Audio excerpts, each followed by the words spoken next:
ಸ್ನೇಹಿತರೆ, ಯೂಶಲಿ ಎಲೆ ಅಡಿಕೆ ಅನ್ನೋದನ್ನು ತಿನ್ನಬಾರ್ದು. ಅದೊಂದು ಮುಂಚೆಯಿಂದ ಬಂದಿರತಕ್ಕಂಥ ಭಾರತೀಯ ಸಂಸ್ಕೃತಿ, ಅದು ಎಲೆ ಅಡಿಕೆ ತಿನ್ನೋದು. ಯಾವುದೇ ಒಂದು ಶುಭ ಕಾರ್ಯಗಳಲ್ಲಿ ನೋಡಿ ನೀವು ಎಲೆ ಅಡಿಕೆ ಕೊಡ್ತಾರೆ. ಊಟ ಆದಮೇಲೆ ಫಲತಾಂಬೂಲ ಅಂತ ಕೊಡುವಾಗ ಎಲೆ ಅಡಿಕೆ ಕೊಡ್ತಾರೆ.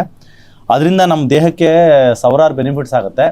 ಬಟ್ ಇವಾಗ ಬಂದಿರತಕ್ಕಂಥ ಕೆಲವು ನಮ್ಮ ಪೇಷಂಟ್ಸ್ಗಳು, ಈ ಮಕ್ಕಳು ಯಾರೋ ಸಾಫ್ಟ್ವೇರ್ ಇಂಜಿನಿಯರು ಅಥವಾ ಏನೋ ಒಂದು ಮಾಡ್ತಾ ಇರ್ತಾರೆ, ತಂದೆ ತಾಯಿ ಎಲೆ ಅಡಿಕೆ ಅಭ್ಯಾಸ ಇದ್ದರೆ ನೀವು ತಿನ್ನಬೇಡ ಅಂತೇಳಿ ಬಿಡಿಸ್ಬಿಡ್ತಾರೆ.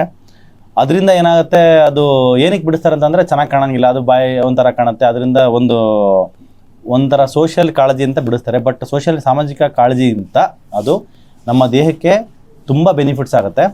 ಎಲೆಯಲ್ಲಿ ಮುಖ್ಯವಾಗಿ ವೈಟಮಿನ್ ಬಿ ಕಾಂಪ್ಲೆಕ್ಸ್ ರಿಲೇಟೆಡ್ ಆಗಿರ್ತಕ್ಕಂಥ ವೈಟಮಿನ್ಸ್ ಇದ್ದಾವೆ, ಮತ್ತು ಬೇರೆ ಬೇರೆ ವೈಟಮಿನ್ಸು ಇರ್ತವೆ. ಸುಣ್ಣದಲ್ಲಿ ಕ್ಯಾಲ್ಶಿಯಂ ಇರುತ್ತೆ, ಮತ್ತು ಅಡಿಕೆನಲ್ಲಿ ಕೂಡ ಕೆಲವು ಫೈಟೋನ್ಯೂಟ್ರಿಯೆಂಟ್ಸ್ ಎಲ್ಲ ಇರುತ್ತೆ. ಆ ಮೂರು ಕಾಂಬಿನೇಷನ್ ಮಾಡುವಾಗ ಆ ಒಂದು ಕ್ಯಾಲ್ಶಿಯಂ ಅಬ್ಸಾರ್ಪ್ಷನ್, ನಮ್ಮ ಬಾಡಿಗೆ ಕ್ಯಾಲ್ಶಿಯಮ್ಮು ಕನ್ವರ್ಟ್ ಆಗಿಬಿಟ್ಟು ಕೆಂಪಗಾದಾಗ ಅಬ್ಸಾರ್ಪ್ಷನ್ಗೆ ಸಹಕಾರಿ ಆಗುತ್ತೆ.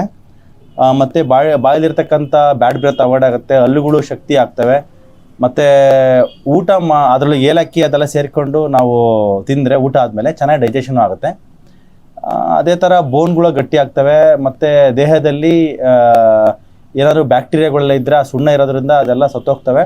ಮತ್ತು ನಮ್ಮ ಬಾಯಲ್ಲಿ ದುರ್ವಾಸನೆ ಆಗಲಿ ಅಥವಾ ನಮ್ಮ ಗಮ್ಸಲ್ಲಿರ್ತಕ್ಕಂಥ ಜಿಂಜಿವಿಟಿಸ್ ಆಗಲಿ ಅದೆಲ್ಲ ಅವಾಯ್ಡ್ ಆಗೋಕ್ಕೆ ಎಲೆ ಅಡಿಕೆ ಸಹಕಾರಿ ಮಾಡುತ್ತೆ.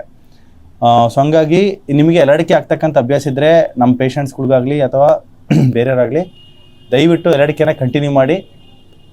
ಎಲೆ ಅಡಿಕೆ ಹಾಕೋದನ್ನು ನಿಲ್ಸಕ್ಕೆ ಹೋಗಬೇಡಿ. ಇದ್ರ ಬಗ್ಗೆ ಒಂದು ಲಾಂಗ್ ವೀಡಿಯೋ ಮಾಡ್ತೀನಿ, ಇದ್ರ ಬೆನಿಫಿಟ್ಸ್ ಬಗ್ಗೆ ಹೆಂಗೆಲ್ಲ ಯೂಸ್ ಮಾಡಬೇಕು ಅಂತ.